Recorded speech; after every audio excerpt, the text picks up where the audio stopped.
Hey, then putting that on the next agenda for now, or at least listing it as postponed. okay. All right. So the preamble then. Okey-doke. Roll Roll call. call. Dave Mail. Paul Salomon. Benjamin Tim Tipton. Farr. And Jonna Burton. We are all here. Our preamble. Variance requests will be considered in the order that they appear on the agenda. Each variance applicant or their representative will first explain the request to the board and will respond to board questions. The board will then hear statements from persons supporting the variance, followed by statements from those persons opposing the variance. All persons making statements will do so under oath and shall state their name and address for the record. Their testimony shall be directed to the board and not to the audience. If a member of the audience wishes to ask a question of one of the speakers, he or she shall first be recognized by the chair and direct the question to the chair. The chair will then direct the question to the appropriate witness. This will allow the meeting to be conducted in an orderly manner. If written statements have been provided to the board, they will be included in the record of this meeting. At the chair's discretion, they may be read into the record during the meeting. After all testimony has been taken, the board will discuss and review the request. Generally, the board will decide to approve or deny each requested variance at the meeting that it hears the testimony. Some decisions may be continued for further review. In every instance where the board grants or recommends a variance, there must be a finding by the board that A, the strict application of the provisions of the zoning ordinance would result in practical difficulties or unnecessary hardship inconsistent with the general purpose and intent of the zoning ordinance. B, that there are exceptional or extraordinary circumstances or conditions applying to the property involved or to the intended use or development of the property that do not apply generally to other properties or uses in the same zoning district. And C, that the granting of such variance will not be a substantial detriment to the public interest or to adjacent property or improvements in such district in which the variance is sought, and will not materially impair the purpose of the zoning ordinance. The Board of Zoning Appeals operates according to the provisions of the Kent City Zoning Code, which provides for the establishment of the board. Members of the board, Kent citizens serving without pay, visit sites and hear evidence both pro and con at public meetings before carefully and conscientiously rendering a decision. After a decision has been made, the case is closed for the board, as there is no provision in the code for the board to reopen a case. If the petitioner disagrees with the findings of the board, there are only two proper procedures. One is to resubmit a revision of the request that is more compatible with the code, and the second is to institute legal procedures in the common pleas court. Bryant, I don't know how to pronounce your last name, so I apologize. If you'd raise your right hand, do you swear or affirm the testimony you give before the Board of Zoning Appeals shall be the truth, the whole truth, and nothing but the truth, so help you God? I do. Thank you. All right, our new business, case BZ20-015, the applicant Bryant Lavinia at 620 Crane Avenue. The applicant is requesting two variances. The first, a 3-foot variance from the 5-foot minimum rear yard setback requirement to allow an accessory building to be constructed 2 feet from the rear property line, and an 8-foot variance from the 10-foot minimum distance from the main structure to allow an accessory structure to be constructed 2 feet from the main structure, both variances to 1161.14B of the Kent City Zoning Code. So is there someone here who would like to explain to the board what the requests are and the reason for them? Yes. So this is Brian Levine. I'm the property owner. I am just looking because I live on less than a 6,000 square foot lot. So there's really no place. I have the house on one side and I have a second driveway, and then the garage is on the other. But with parking in the garage there, I have to basically turn my mower sideways so I don't hit it with my car.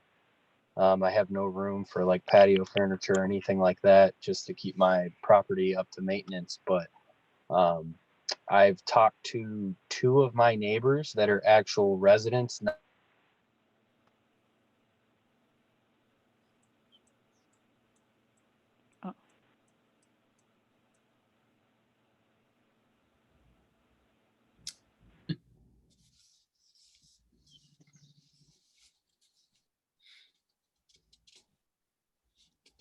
Guess we'll give him a few more seconds, see if he unfreezes. I think we lost Bryant. Yeah, I lost audio and video on him. I have a Got a picture. nice picture of Tim came up, but I do cut a good figure on the phone, don't I? well, I won't comment.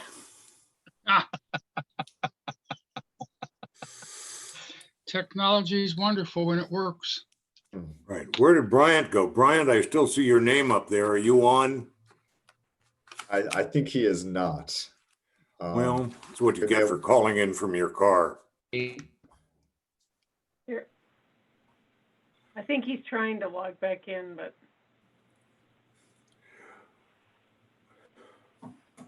Well, Yeah. Jonah, I think you could go to, if he doesn't come back, the fact there are no members of the public, so I don't think you need to ask for pros and cons from the public on this. We Right. could discuss it amongst ourselves. Yeah, I'm assuming everyone has looked at their packet to review Brian's requests. And looked at Brian's house. Even better. Yeah, I did not have to go far to do so. It was kind of nice. Yes.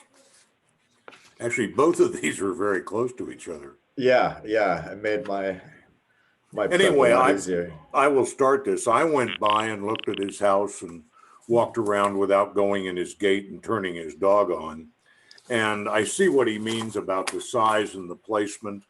And it seems like a fairly, it's another Kent substandard lot. We're used to those, and it seems like a reasonable use of his available space.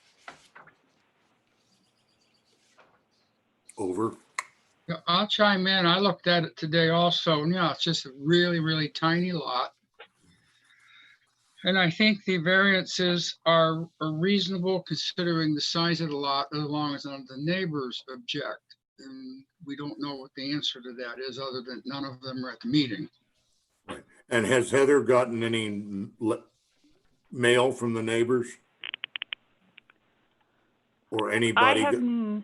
No, I have not heard anything about this one. The two most direct property owners are rentals, so I don't know if that's any consequence to you or not. But Oh, there's he's Brian. back.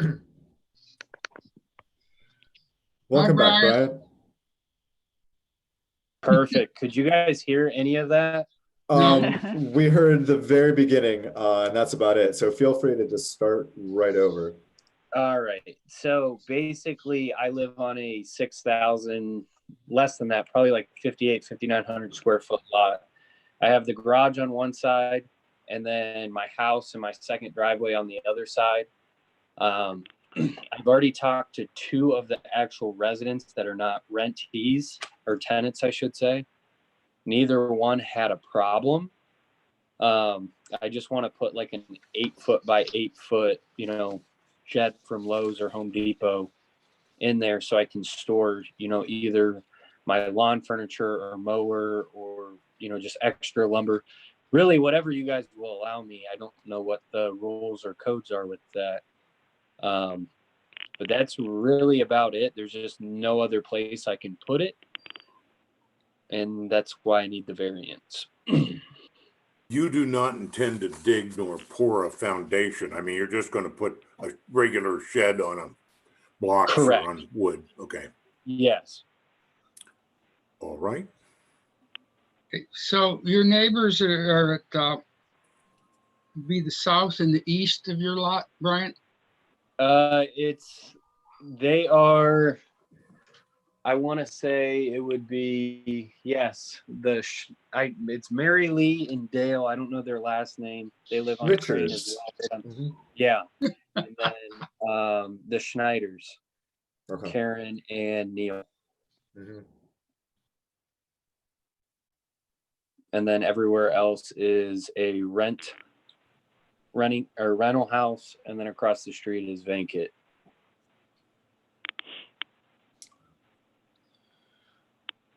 Do board members have any other questions for Bryant at this time?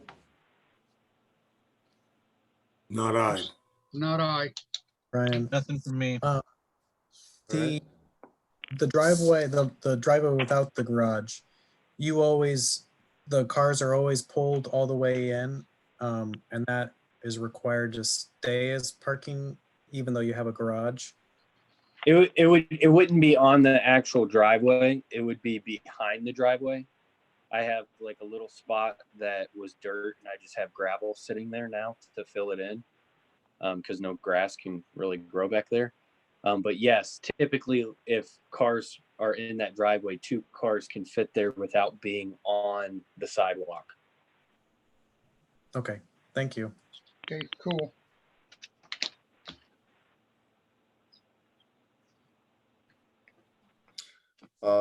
So while Bryant was disconnected, we heard from Dave and Paul and their feelings about the size of the lot, the substandard dimensions of it.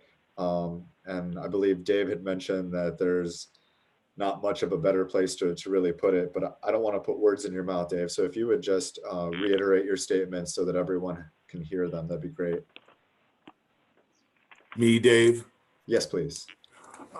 It just, having snooped over the fence and things, it is an odd shaped lot as well as being substandard.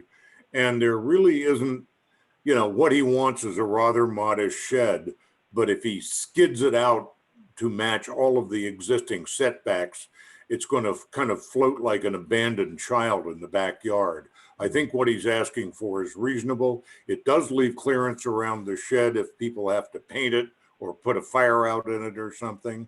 And I absolutely understand my garage also is shorter than a standard one.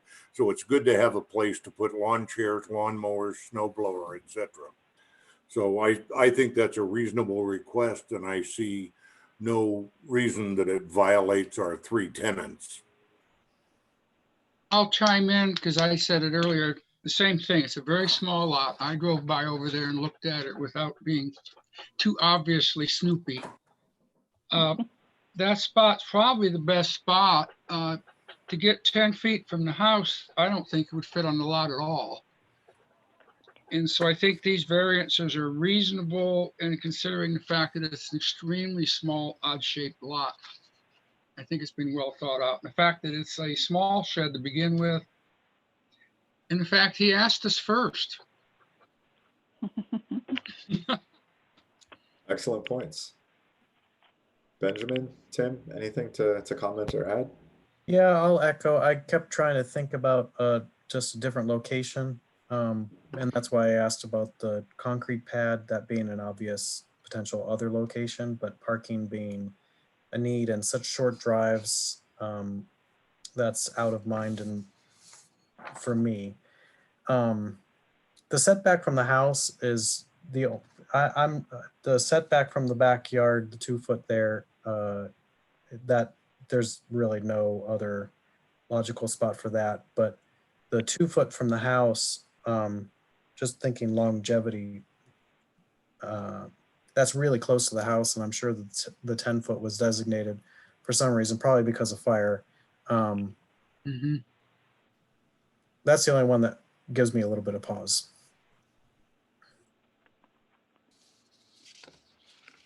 Yeah, I'll chime in a little bit. My first impression on reading through the case was just that with it being a substandard lot, it already had reduced setbacks, but then actually looking the lot over and looking at the space, it becomes pretty clear that the limitations are severe. And I guess in my opinion, what the homeowner is asking for isn't unreasonable. Sorry about the Harley going by. Yeah. Awesome. Thank you, Tim. And I generally agree with all the comments that are made. Brian, I live about 3-4 houses east of you on Crane. So I have a similarly odd shaped lot. I can certainly appreciate where you're coming from. And with the house just being situated where it is, there's, in my opinion, no really other better position for, again, a very small, relatively small outbuilding. So given all of the Is there anyone who would care to make a motion regarding either of the variances? Okay, I will. In case BZ 20-015, Bryant Lavigna of 620 Crane Avenue. The applicant is vote to approve the applicant's request for a 3-foot variance from the 5-foot minimum rear yard setback requirement to allow an accessory building to be constructed 2 feet from the rear property line of a deviation from section 1161.14B of the Kent zoning code. Thank you. Do we have a second? I'll second. All right. Let's vote, please. Yes. Yes. Yes. And yes. And yes. So the first the first variance is approved unanimously. Do we have a motion on the second variance? I'll do the second one. We'll go. I'm going. I'm putting it together in my head. It runs a little slower. In case BZ 20-015, Bryant Lavinia, owner of the home at 620 Crane Avenue, I vote to grant an 8-foot variance from the 10-foot minimum distance from the main structure to allow an accessory structure to be constructed 2 feet from the main structure. This is a variance to section 1161.14, paragraph B of the Kent zoning code. I'll second that. And let's vote. Yes. Yes. Yes. And yes, that is also unanimously approved. Brian, thank you very much. Thank you guys so much. I appreciate it. Who did You the are second on welcome. the first motion? I wasn't quite clear. Was that Benjamin? The I believe second that on the was first Paul. motion? Paul, No, I thank you. started to, and The No, I first thought that was motion, Tim. the first one was me, the first Right, part of and that. then Tim Paul did the seconded? second one even better. No, I meant I the think Tim second on seconded. the first motion. It was Tim, Okay. Thank That you. was, yeah, I believe because I that was went me. to second, but I was muted. I didn't hit the key fast enough. All right, this one, here we go. All right. Our next order of new business, case BZ 20-016. The applicant, Jeff Clapper, 473 Miller Avenue, is requesting 2 very similar variances. The first is a 3-foot variance from the 5-foot minimum rear yard setback requirement to allow an accessory building to be constructed 2 feet from the rear property line. The second variance, a 3-foot variance from the 5-foot minimum side yard setback to allow an accessory building to be constructed 2 feet from the side property line. Both variances to section 1161.14B of the Kent City Zoning Code. Mr. Clapper, if you would give us some background on these 2 requests, please. Yeah, just first before that, I haven't been sworn in Wait. yet. Yeah, Oh, I was just okay. gonna say, Jeff, needs to be sworn in. All right, thank you.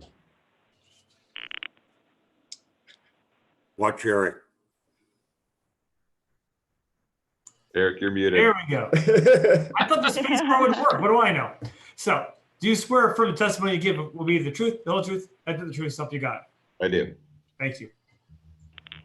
Similar to the previous applicant, I'm looking to put up a small storage shed for lawnmower, various yard tools, patio furniture, various outdoor accessories, and I just want to keep it as close to the property line as I can so it doesn't end up more in the middle of my yard than towards the side. And I have a non-conforming lot also. I don't think quite as small as the previous one, but non-conforming nonetheless. So I'm just trying to build a building and maximize yard space at the same time.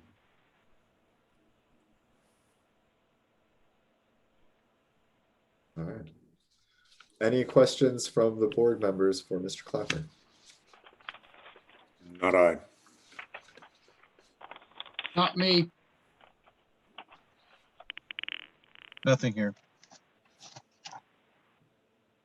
All right, and seeing as there is no public, we will ask for public comment, and hearing none, we will close public comment. Any non-public comments from the board? Okay. Like the other one, although even more, I went and walked the property at this thing today, and it certainly seems reasonable. Yes, he does have more backyard, but shoving it off to one side equal to, in line with his opening, does two things. One, it opens up the rest of his backyard for decent use. Two, there's a large tree that doesn't show on the drawing he supplied, that actually the shed would be behind that tree, which would make the cosmetic appearance from the street even better. So it seems to me to be a reasonable request, giving, you look around that area of Kent and the lots, there are lots of sheds that are tucked in corners of yards. Over.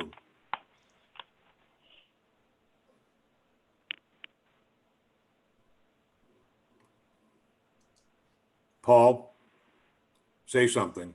Oh, well, I'm thinking. No, I think I agree with you. Even though there is more room to pull that out a little bit from the corner. I went to look at it today, but there was an immense amount of construction there, so I did not venture into the backyard. So I didn't see the tree per se, but the tree would make an issue, and the tree also could possibly block moving the shed out farther from the corner. So again, I think it's a reasonable request. The same thing I said earlier, it's nice that you came to us first instead of just building it. And it's like I say, it's a reasonable request. Have you checked, Jeff, with your neighbors? Have any of them feel any issues about this? I talked to all the neighbors and nobody has an issue. And actually the neighbor to the south, which would be, he has a garage that basically touches the property line already. And I asked him actually very specifically, wanted me to clean out all the overgrowth in between there before I build the shed. He said, don't worry about it. So this would be good. Sounds good. Sounds good. Thank you. Benjamin, Tim, do you have any additional comments you'd like to make? I'll just chime in and say that, this is pretty much the same situation as the last case that we went through. My original concern was on the existing reduced setbacks, but again, it's a small lot, and I agree with Dave and Paul that this is probably the most efficient use of the yard space. So I'm inclined to be in favor of this. Great. Thank you.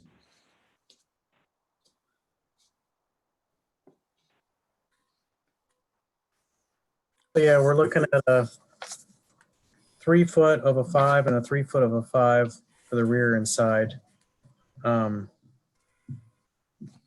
As noted, the garage next door is closer to the property line. It fits in with the neighborhood. Going back a couple of meetings, we were having a debate on the setbacks that are appropriate, especially on lots that actually do have space to grow. Different than the applicant that we just heard from. That lot was very small, no options basically. This lot does have options, probably more options than even the one that we were discussing a few ago. And I know we're not setting precedent, but just as a reflection on that discussion a few meetings ago is in the back of my mind.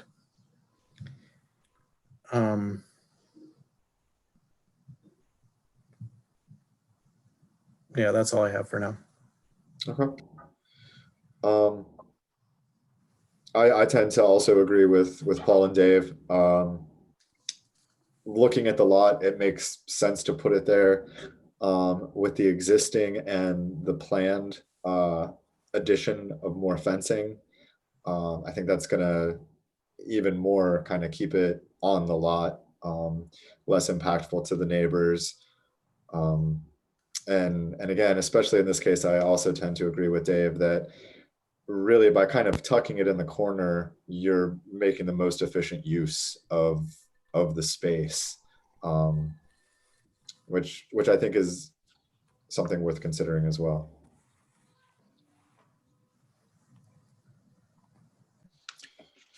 Well, and I'll reiterate what Dave says and agree with him. With the tree there and the general placement of it, the street image will be nicer.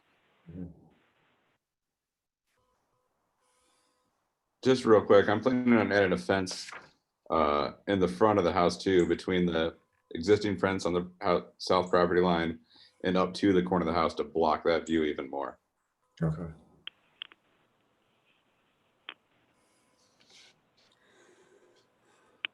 So Shona, are you ready for a motion or do you have any more questions? Absolutely. I have no further questions. I don't think Ooh, anyone you're ready else does. for it.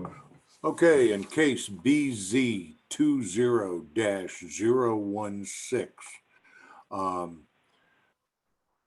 I recommend we approve the applicant Jeff Clapper at 473 Miller Avenue for a 3-foot variance from the 5-foot minimum rear yard setback requirement to allow an accessory building to be constructed 2 feet from the rear property line, a variance of section 1161.14 Bravo to the Kent City zoning code.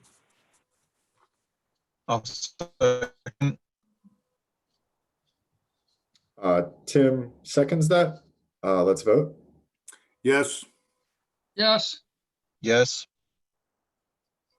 Yes. And yes, the variance is approved.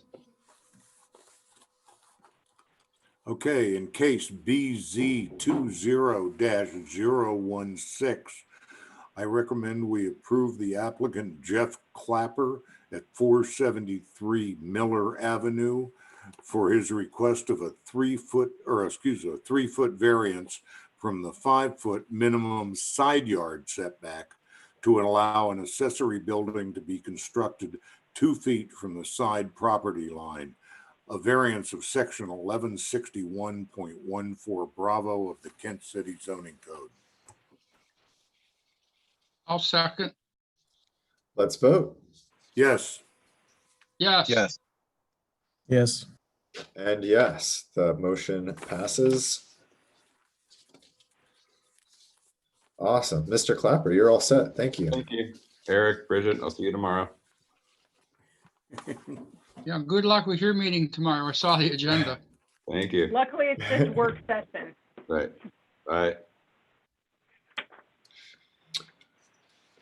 All right, we have some meeting minutes. We do. Mine were not accurate and would have to be reviewed again. Maybe I got a bad one. I have the current applicants in my meeting. And I it's, thought someone was trying to see the future, and maybe I really missed out on a humdinger last Oh, time. you're right. It's got, yeah, it's got the agenda in there. See, I thought that we were going to just have this meeting all pre-planned for us because we have the minutes ready to go. We will reject It's these minutes. also, We will deal with them at the next meeting. I apologize for that. That's all good. it's all good. Things happen. No problem. I would like to thank everyone for excusing my absence. Thank you. I would not have wished to miss it, but there was a family emergency.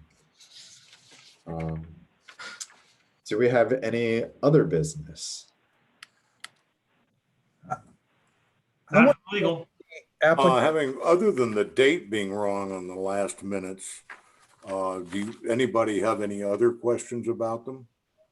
I think they were completely Yeah, wrong. they're for the current cases that were just done today. Yeah, So these okay, right. minutes cannot be approved. Well, there's a question of prescience, you know.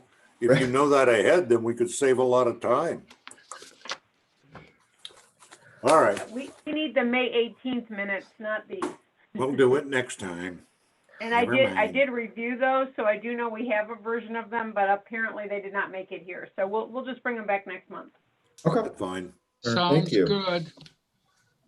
I wonder if we could revisit something that I addressed the last meeting, the applicants that are postponing their moving forward because they can't do it in person. I will say for myself that I'm going to be uncomfortable meeting in person for a pretty distant future. Just being in the space that we were meeting in with folks that I don't know for a period of time with just air handling, like that's a comfort level that I'm not going to be comfortable with for quite some time. And so I'm just thinking aloud, thinking about the future and thinking about other applicants that maybe are more comfortable only meeting with us in person. And I just don't see that happening for myself anytime soon. So I don't know what the city's planning with in-person meetings or what you may be thinking about, but that's a personal comfort level. And if we are as a city and a volunteer board thinking about doing in person, like I'm just saying now that's gonna be uncomfortable for a good long time. Well, I'm going to agree because I'm one of the ones that's in the high risk group, and I've been very, very careful and carefully avoiding groups. I'm slowly easing back to the school buildings, but I'm in the buildings with 2 or 3 other people. And to sit in that closed room down the basement there at the firehouse with 15 other people, I mean, I think our group would be okay, but 15 other strangers that we don't have no idea where they came from, or I agree totally with you, Benjamin. The health commissioner and the city manager's executive orders are based on what is coming out of the state of Ohio governor's office. So right now, the governor is referencing meetings for less than 10. So we would not meet that criteria when you have 5 members plus 3 staff. We're already at 8. So we are basically following the same model as council. And until the governor says that number can go up, and we still will have to ensure social distancing even when that number is higher, Right. we will not be having in-person meetings. So it will be it'll align with council, and we may be changing the location. That's all being looked at and discussed, but it likely will not be this summer. So I don't anticipate it coming in the next month or 2. So we have time. And we will keep you all apprised of it for sure. We appreciate but right it. now, the governor wouldn't let us meet anyway, so. Yes, I wonder if I could just add another thing. So even if the governor says, okay, I personally am probably not going to be comfortable. So I wonder if the city is thinking about contingency. So mixed audience, like myself, still remote, dialing in, just thinking for the future. Good We point. could actually do a conference bridge. It's basically how we're going to handle our planning commission tomorrow, where it's like a call-in. For the items that you handle, most of that is actually given to you in your application packet. They're not coming with new, exhibits. So I think that as long as we could verify, because I do think they had some challenges with trying to get Zoom set up in the prior location, but I would not have a problem with it as long as it meets those public meeting requirements, which Eric can speak to that. I believe right now, though, the General Assembly has allowed us to do this through December. Correct, Eric? That's correct. However, that's also subject to change. They say until the pandemic is over or December, whichever comes first. And then presumably it gets to December, then the legislature has reserved for themselves the right to extend it out again. I worry that the governor, with the change in health directors, maybe they'll declare it over sooner. I don't know. Nobody does. But it's something that we're keeping an eye on as a city, and it will definitely reflect how we have to conduct our meetings. If the state law reverts to what it was pre-pandemic, we won't be able to legally meet remotely anyways. Right. But we don't know. So what does that mean for the applicant then? They can just be on permanent hold until in-person meetings resume? Or is there some kind of limitation on that? It's a case-by-case situation. Most applicants do not want to be on indefinite hold. Mm-hmm. But obviously we've got one who is comfortable being on an indefinite hold. And one of the things that is my concern is that so there's no case law yet, but most of the documentation with the court say that the parties have to agree to have a contested hearing done remotely. And if they don't agree, what are the consequences? If it means that the court's going to invalidate that hearing or reconvene the hearing again a year from now, 6 months from now, when everyone can be in person, do we really gain anything? So there's no case to look back on, obviously, for this situation. Well, and I think in the case of the people who are requesting the face-to-face meeting because they're uncomfortable, they're already doing what they're going to request. So the longer we go without hearing their request, the longer they can continue doing whatever they want to do. And the longer it may or may not inconvenience the neighbors. And so Right. at the city, I'm not comfortable with an indefinite continuance, but I certainly understand the legal challenges we'd have if we forced them to come in without their consent. Okay. Benjamin, I certainly understand your feelings of uncomfortable. Remember, I've got shoes older than you are, so I am much closer to the, group at risk than you. I was trying to be nice in my comments about, Now you're 62, the hell with you.